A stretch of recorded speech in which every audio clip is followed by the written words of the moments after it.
কিছুদিন আগে অধিকাংশ কন্টেন্ট ক্রিয়েটরের রাতের ঘুম হারাম হয়ে যাচ্ছিল। কারণ কি? তারা কন্টেন্ট মনিটাইজেশন পাচ্ছিল না।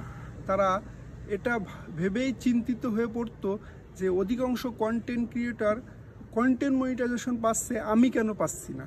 সো আশা করা যায় বর্তমান প্রেক্ষাপটে ফেসবুক সকলকেই কন্টেন্ট মনিটাইজেশন দিয়ে দিয়েছে। এখন তাদের আরেকটা চিন্তার বিষয়, আর সেটা হলো আমি কিভাবে প্রচুর পরিমাণ অর্থ ইনকাম করতে পারবো। আমার কোন বিষয়গুলো ঠিক থাকলে বা প্রোফাইল বা পেজে যেটাতেই কাজ করি না কেন, কোন বিষয়গুলো আমি সবসময় একই রকম রাখলে আমার ইনকামের লেভেলটা ঠিক থাকবে। সো ফেসবুক কিন্তু এই অপশনটা মনিটাইজেশনের মধ্যে দিয়ে দিয়েছে। অর্থাৎ কন্টেন্ট মনিটাইজেশন যদি আমরা ড্যাশবোর্ডের মাধ্যমে ওখানে ক্লিক করি কন্টেন্ট মনিটাইজেশনে, সো এখানে একটা অপশন অলরেডি দিয়ে দিয়েছে, আর সেটা হলো ইওর আর্নিং পোটেনশিয়াল। অর্থাৎ আপনি যে আর্নিং করতেছেন সেটা পোটেনশিয়ালি মানে কি কি নিয়ামকগুলো ভূমিকা পালন করতেছে সেটাই হচ্ছে এখানে দেখার বিষয়। অর্থাৎ আপনি যদি এক্সিলেন্ট রাখতে পারেন আপনার আর্নিং পোটেনশিয়ালটা, সেক্ষেত্রে আপনি নিশ্চিত থাকুন যে আপনার ইনকামটা যতদূর সম্ভব আপনি ম্যাক্সিমাইজ করে রেখেতেছেন। আর যদি এখানে গুড, ভেরি গুড অথবা পোর থাকে, সেক্ষেত্রে মনে করবেন যে আপনার আর্নিংয়ের অবস্থা খারাপ দিকে যাচ্ছে। সো এই এক্সিলেন্টটা আনার জন্য আপনাকে অবশ্যই অডিয়েন্স এঙ্গেজমেন্ট এটা এক্সিলেন্ট রাখতে হবে। আপনাকে সর্বসময় চেষ্টা করতে হবে এঙ্গেজমেন্ট পোস্ট করার জন্য। আর যারা তাদের গুরুত্বপূর্ণ সময় ব্যয় করে এখানে প্রতিনিয়ত কমেন্টস করে যাচ্ছে, তাদের কমেন্টসের সুন্দর সুন্দর রিপ্লাই দিয়ে তাদের সাথে আপনার এঙ্গেজমেন্টটা সবসময় বৃদ্ধি করে রাখতে হবে। অর্থাৎ এখানে এক্সিলেন্ট রাখতে হবে।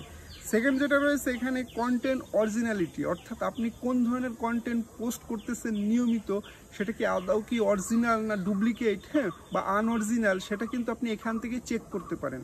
আপনি প্রতিনিয়ত চেষ্টা করবেন নিজের ভিডিও, নিজের ক্রিয়েটিভিটি দিয়ে, নিজের ভয়েস দিয়ে ভিডিও মেক করার। সেক্ষেত্রে এখানে কিন্তু এক্সিলেন্ট থাকবে। এখানে অনেকের দেখবেন পোর থাকে, অনেকের দেখবেন গুড থাকে, অনেকের ভেরি গুড বা এক্সিলেন্ট থাকবে। তো চেষ্টা করতে হবে সবসময় এক্সিলেন্ট রাখার জন্য। এখানে আরেকটা লেভেল আছে ট্রাস্ট।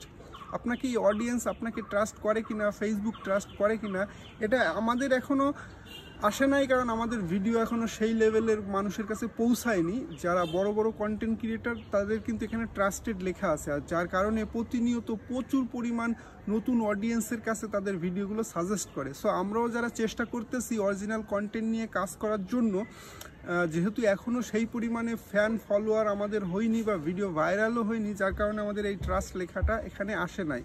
আরেকটা বিষয় আছে এখানে গ্লোবাল রিচ, অর্থাৎ আপনার ভিডিও বা আপনার কন্টেন্টগুলো কোন কোন দেশ থেকে দেখা হচ্ছে বা কোথার থেকে দেখা হচ্ছে, এটা কিন্তু আপনি খুব ভালোভাবে এখানে চেক করতে পারেন। সেক্ষেত্রে তাদের অনুযায়ী কিন্তু আপনি ভিডিও তৈরি করতে পারেন। যদি বাংলাদেশের প্রেক্ষাপটে আপনার প্রচুর পরিমাণ রিচ থাকে, সেক্ষেত্রে আপনি বাংলা ভাষায় ডেফিনেটলি করবেন। আর আপনি যদি মনে করেন ইউএসএ, কানাডা, ইতালি বা অন্য কোনো ডিফারেন্ট দেশে ডিফারেন্ট ল্যাঙ্গুয়েজের মানুষ যদি আপনার প্রচুর ভিডিও দেখে, সেক্ষেত্রে তাদের উদ্দেশ্য করেও কিন্তু আপনি ভালো ভালো ভিডিও মেক করতে পারেন। সো এইগুলো অরিজিনাল রেখে সবগুলো যদি আপনি এক্সিলেন্ট রাখতে পারেন, সেক্ষেত্রে কিন্তু আপনার ইনকামের কথা চিন্তা করার কোনো প্রয়োজনই নেই, কারণ আপনি সর্বসময় চেষ্টা করবেন এক্সিলেন্ট রাখার। কোনো ডাক্তার বা কোনো কবিরাজের কাছে আপনার কোনো যাওয়ার প্রয়োজন নেই, তাদের বলারও প্রয়োজন নেই যে দেখুন ভাই আমার ফেসবুকের পেজে আমার ইনকাম কেন হচ্ছে না বা এটা কিভাবে বাড়াতে পারি। আপনি নিজেই কিন্তু এগুলো চেক করে রাখতে পারেন, আর সবসময় আপনি নিজে চেষ্টা করবেন এটা এক্সিলেন্ট রাখার। সো আজকের ভিডিওটা এই পর্যন্তই। ধন্যবাদ সবাইকে।